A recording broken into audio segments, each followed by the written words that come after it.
های درود گلبرگای زندگی. امروز اومدم یه 10 تا از عمارت‌های پشم‌افکن رو براتون بگم، آشنا بشید باشون، یه ذره سواد معماریتون بره بالا.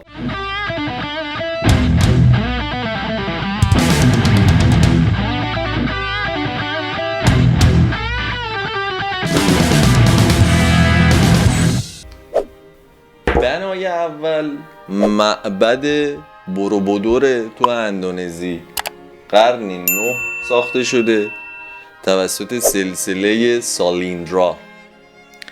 این به شدت بزرگه، طبقه حالا میبینید عزیزان جان، یه استراکچر خیلی مسیوی بوده، بزرگ 9 طبقه سبک زیگورات ایرانی می اومده بالا، 6 تا دونه مربع، یه دونه گنبد وسط به صورت دایره وارم اینا گرفتنش. مکان پشم‌افکن بعدی آجانتا کیوز، غارهای آجانتا در هند. این غارها به قرن دوم قبل از میلاد برمیگرده. این 2 قرن قبل از میلاد تا 6 قرن بعد از میلاد استفاده می شده. اینجا بودایی ها، اونایی که میرفتن اینجوری این کارا میکردن، میرفتن اونجا و بعد از اینکه بودیسم در هند سیکتیر شد، این غارم ول کردنش. اوایل قرن 19 دوباره پیداش کردن، ریدیسکاور شد به قولی بچه ها. یونسکو سال 1983 اینجا رو به عنوان یکی از سایت های تاریخی دنیا ثبتش کرد. مکان بعدی گوبکلی تپه یا تپه گوبکلیه تو ترکیه. 10,000 سال قبل از میلاد برمیگرده قدمتش. سال 1963 اولین بار بود که این دیسکاور شد، پیداش کردن. 1990 باستانشناسی و این تحقیقات کسایی که به تاریخ علاقه دارن شروع شد روش و کلی تحقیق کردن. اینا چیز عجیب غریبی هم هست، همونطور که میبینید. تحقیقاتی که کردن آقا این خیلی عجیبه با این قدمتی که داره، مثل همون مصر. حالا خیلی مثل اهرام مصر عجیب و غریب نبوده، ولی خب بازم خیلی چالنجینگ بوده برای مردم اون دوران بتونن همچین سازه هایی بسازن. نه قلا سایگریا در سریلانکا، پشم و کلک به تنتون نمیمونه. شما ببین این امارتو. این امارت در حدود قرن 5 بعد از میلاد توسط کینگ کاشیاپای اول ساخته شد در ارتفاع 200 متری از سطح زمین. البته بگم برای رسیدن به این مکان و ساختش، این پوفیوز پدرش کشت، برارش هم کشت که بتونه پادشاه بشه و این مکان رو ساخت به عنوان یه جورایی هتل رویالش، یا مثلا رویال رزیدنس بچه، بره اونجا کیف کنه با هوری موریا آبجو بزنن. برای رسیدن به توک ای تپه شما باید از خیلی راهروها و پله ها بگذری که پشمنگیزه، پر از نقاشی، نمیدونم فانتین چی میشه، فواره آب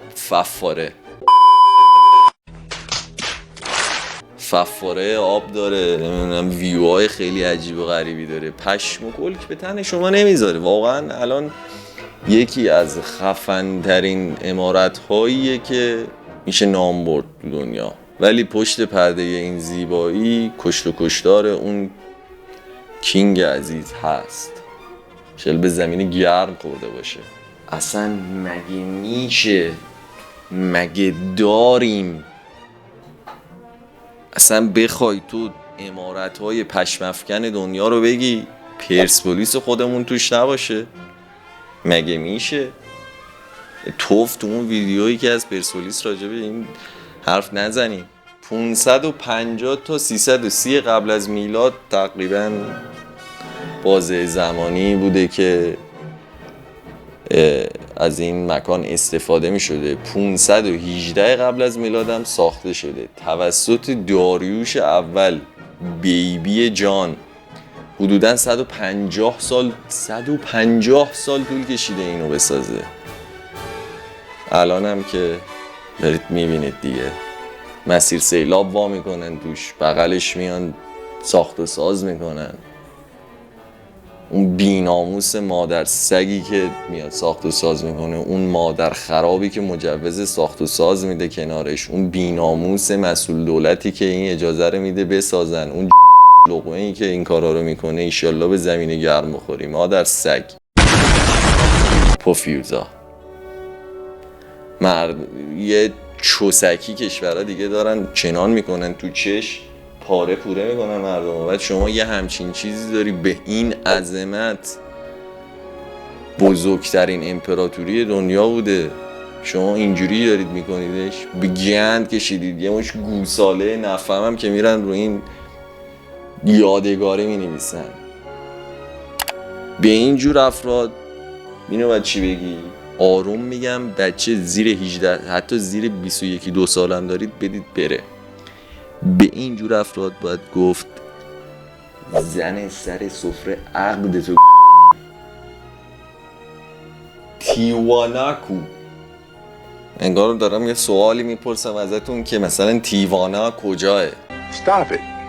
Get some help. تیواناچو میگن، تیهواناچو هم میگن.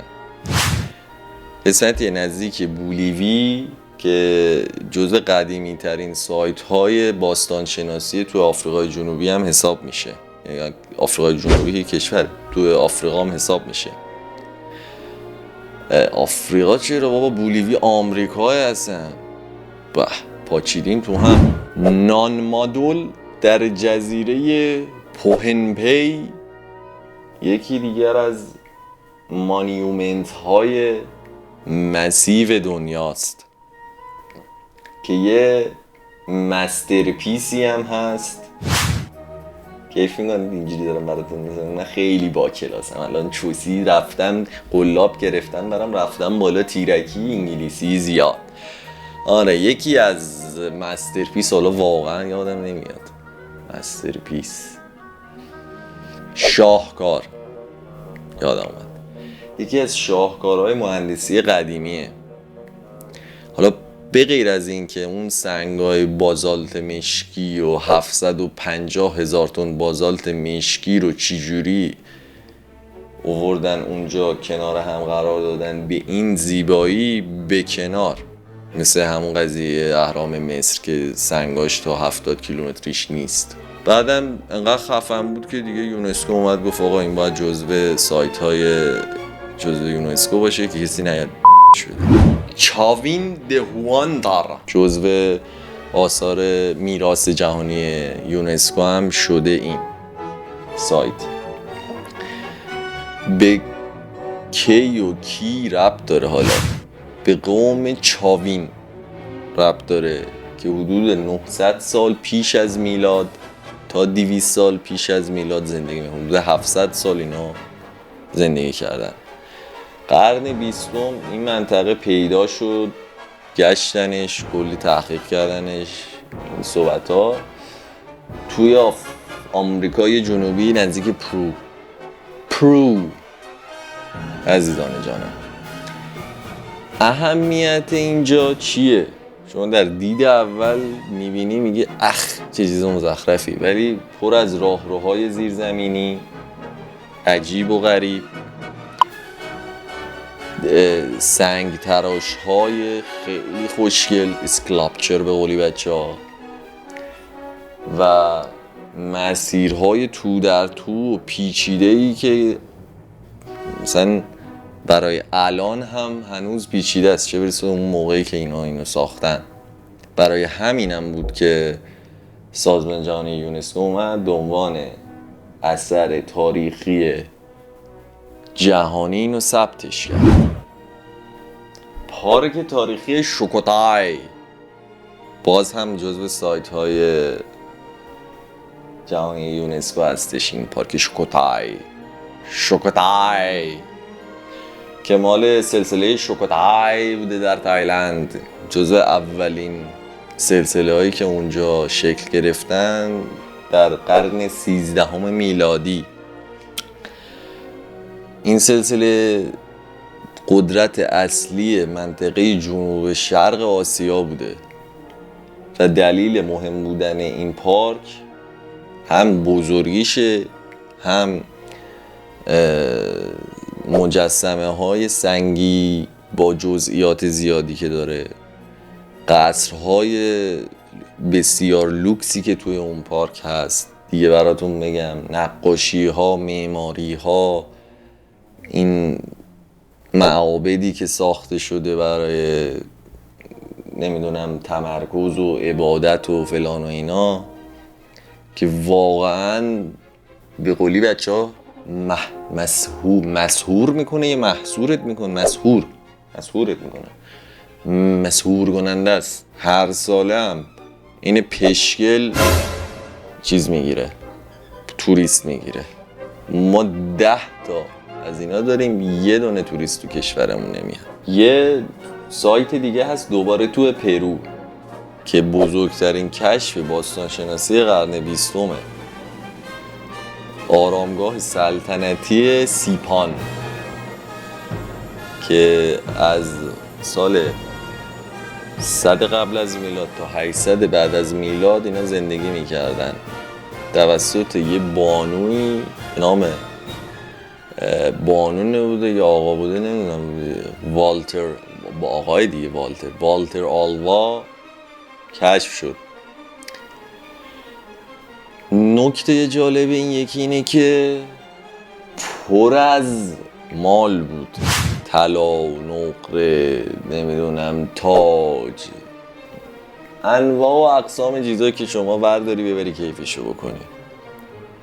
و باز هم به خاطر این عظمت و این زیبایی هایی که توی این سایت پیدا کرده بودن، یونسکو جزو آثار باستانشناسی خفن دنیا ثبتش کرد. دمشون بازم گرم. حالا اون مالا رو کی برداشت برد؟ اینو بگید نامردا به کی میرسه؟ یه ذره‌شو میره به اون یارو که پیداش کرده دیگه، کیفش بگیره. منطقیش اینه. خب گلبرگا، امیدوارم یه 10 تا ساختمان جدید دیده باشید، نمارومی بکشید بیرون. یه ذره راجع به این نمارومی هم من یه کلیپ درست میکنم، از اول تا آخرش میخوام فوش ناموس بدم. تا اون موقع مراقب خودتون باشید، پدرها رو گازگاز کنید، مامانا رو هم ببوسید، لایک و کامنت و اسکرایب هم بسابید که نیازمند یاری سبزتون هستم همیشه. بدرود.